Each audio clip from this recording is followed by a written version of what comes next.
Yet, but it is symbolic. An attack, a strike right on the heart of government in Kiev does matter because it shows that Russia can get through, it can make it through the air defenses, and it shows that they're still trying, they're still going for the heart of power here in Ukraine. So when Vladimir Putin says that he is ready for peace, that is what he is doing every single day in actual reality on the ground. People here are exhausted by this war, but they do not want to be forced to capitulate, which is frankly what Vladimir Putin has proposed so far. His demands for any kind of peace talks involve Ukraine handing over territory, handing over its sovereignty, many people here would say. And I think from talking to people here over the past week or so, back here in the country, they really are not prepared to do that. So much has been lost, so much blood has been spilled, so many lives have been ruined or affected in this war so far that there is no mood here for that kind of surrender, which is what Putin is pushing for.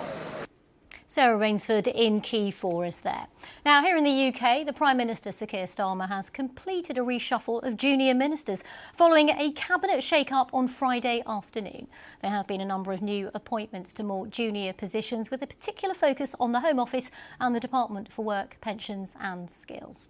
Well, I'm joined now by our political correspondent, Damian Grammaticus. So, Damian, first of all, it's been a busy week in politics. Just tell us about the fallout post-reshuffle now. Well, I think what's interesting, hearing this morning, so on the talk shows, John Healey, the Defence Secretary, he's one who did not move, who's kept in his place. And clearly, the message he wants to put out is he's talking about, this is Keir Starmer reshaping his team and giving them a direction to say, go up a gear, and you need to now sort of work, redouble your efforts. The question really is whether that would deliver. And the big place, of course, where we see the most sort of obvious change in the Home Office, new Home Secretary, new junior ministers, clearly responding to a summer of pressure on the government over immigration, small boats arrivals, asylum hotels. And on that, John Healey did say that his department, and he said the instruction from Keir Starmer is to get all of government working on this, and his department is looking at the housing of asylum seekers. This is what he said. We're absolutely determined. What you're seeing from Keir Starmer now is a recognition that this isn't just a job for the Home Office, it's all of government effort, and we in the MOD will play our part. We've got planners alongside the Home Office. We're looking at military and non-military sites for potential temporary accommodation. And this is about trying to restore control of our borders, which was lost over the last 5 or 6 years, and the confidence of the British people that we can keep them secure and we can reflect our values. John Healey there. Damian, now this weekend the Reform UK conference wrapped up in Birmingham. Reform riding high in the polls, trying to take the place of the Conservatives as the main opposition to Labour. We've been hearing from the Conservative leader Kemi Badenoch as well. Yes, we have. And it's I think the issue, the political problem facing Kemi Badenoch and the Conservatives and the government. You heard John Healey there saying we need to be reflecting people's values and making them feel safe. A lot of that goes, I think, to the heart of what these parties feel they have to do to confront reform. But Kemi Badenoch questioned about this. She said that this part of her problem is that the historic defeat, she said, takes time to bounce back from, but the government's own woes complicate that. Have a listen. The reason why this is happening and why populist and protest parties are doing well is because the government that won a historic majority is in freefall. This time last week, Keir Starmer hadn't even started his reset, and already it's over. We have a deputy prime minister resigning because she hasn't paid £40,000 in tax, and the public are fed up. My job now is to show that the Conservative Party has changed under my leadership. It's going to take time, it's not going to be easy, but the way we're doing it is by making sure that we have a real plan for government, not just announcements like other parties have, but a real plan for delivery.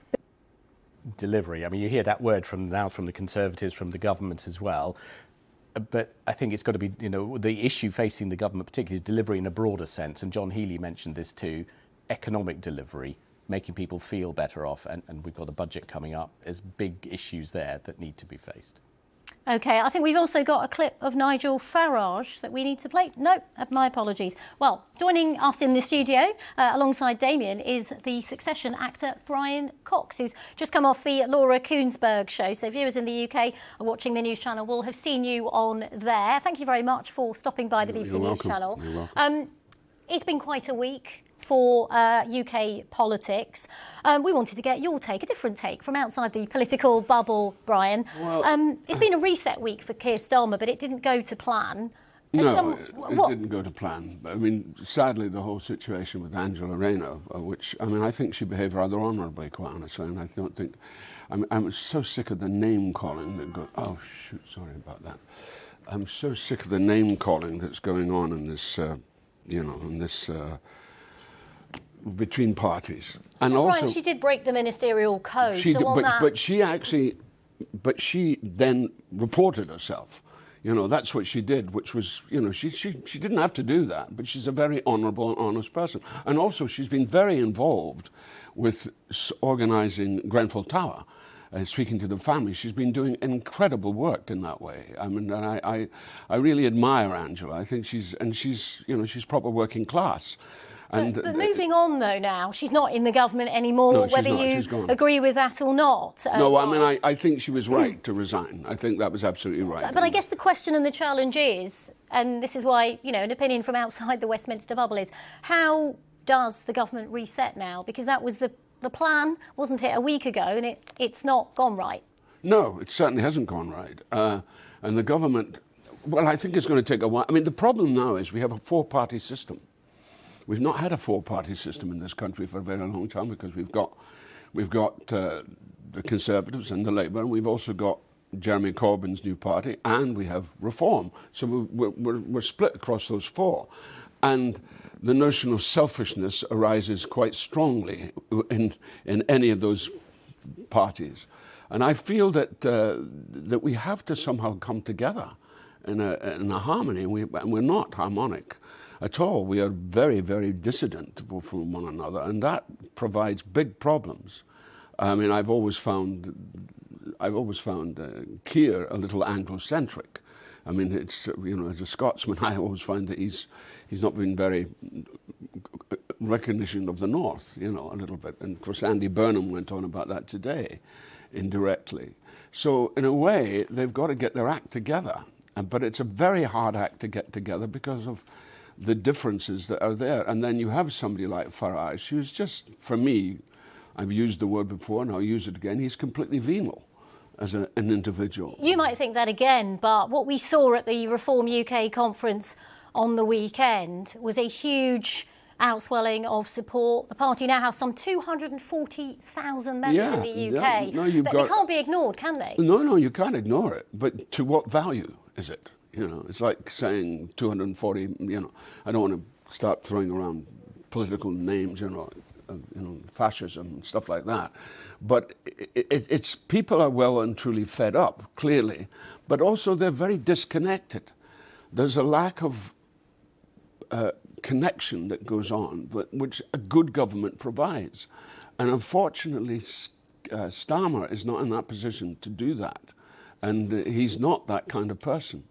You know. And obviously, any suggestion that Reform has any fascist tendencies would be denied by the party. Yes, just have to say that. But they are tapping into an anti-political party sentiment as well, which I covered the rise of Donald Trump in 2016. I see a lot of similarities with the idea that people who are fed up with the mainstream political class look to another party. I mean, albeit Mr. Farage has been in politics for a long time.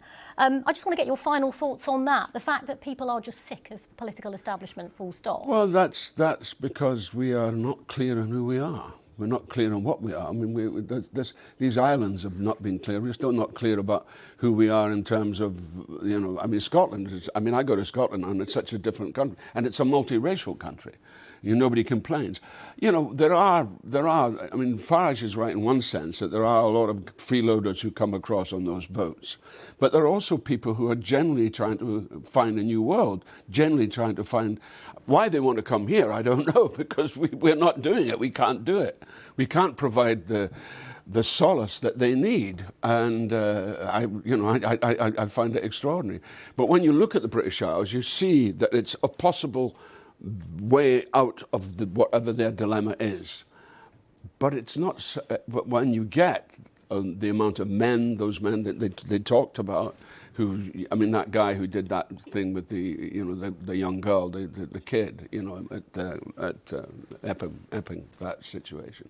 So I find it just very acutely depressing. I'm sorry, I'm still recovering from having just been through this early morning thing there, and I found it really painful, to be honest with you, painful that we're in such disarray and that we cannot get our you-know-what together. OK, I think whatever political stripes people have, there are a lot of people out there watching this who are also as fed up as you are, Brian. Brian Cox, Succession actor, thank you very much for taking the time to swing by the News Channel studio. You're welcome.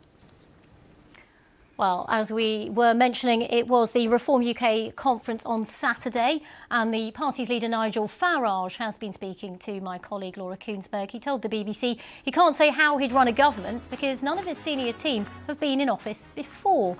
As I said, he was on the Sunday with Laura Kuenssberg programme. He said a lack of experience will be the biggest issue facing his party, but he hopes more former government ministers will join Reform ahead of the next election. Nadine was a Brexiteer, of course, herself.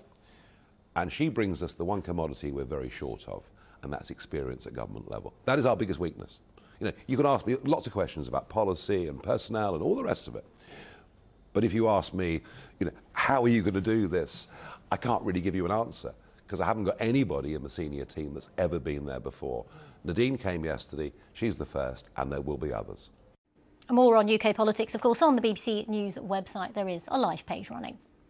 Now, an initial statement on the cause of the funicular crash in Lisbon, which killed 16, including 3 British nationals, has found that a cable linking the 2 cars disconnected. Investigators also said the cable passed a visual inspection on the morning of the crash. Our correspondent in Lisbon's Alison